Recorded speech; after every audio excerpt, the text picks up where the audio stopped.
voici le mat en 2 qui résiste à Fritz, hein. C'est pas du tout une intox, hein, c'est tout à fait véridique. C'est une info que nous révèle Almira Shevchenko dans une vidéo sur le site chesskillertips.com que je vous invite prestement à découvrir. Alors regardons cette position qui pose tant de problèmes à Fritz. Alors il y a bel et bien mat en 2, hein, même si en fait Fritz dans cette position ne voit qu'un mat en 4 coups. Alors je vous laisse réfléchir quelques secondes sur cette position.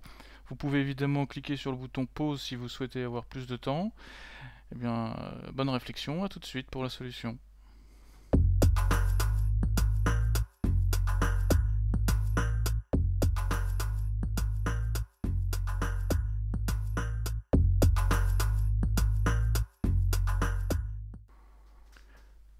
Eh bien, passons maintenant à la solution de ce problème. Donc, dans cette position, le coup-clé pour les blancs est le très joli tour 1. Et quelle que soit la réponse des noirs, ça sera mat au prochain coup. Alors, par exemple, sur roi prend E1, il y a dame D2, mat. Sur n'importe quel coup de fou, c'est aussi mat. Par exemple, fou E2. Sur fou E2, nous avons dame G1, mat. Sur fou G2, il y a un joli mat aussi par dame H4, échec et mat.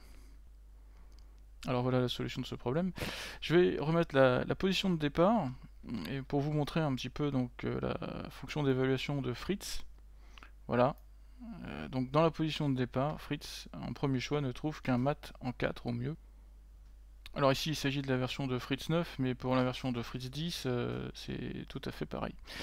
C'est assez étonnant tout de même hein, de voir un logiciel de dernière génération comme ça se planter sur un simple mat en 2.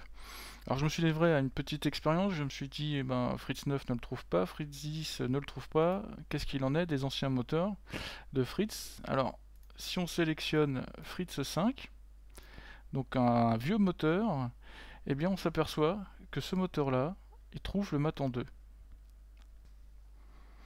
Alors évidemment, ce genre de position fait figure d'exception, mais il serait tout de même intéressant d'avoir l'explication des programmeurs sur cette anomalie.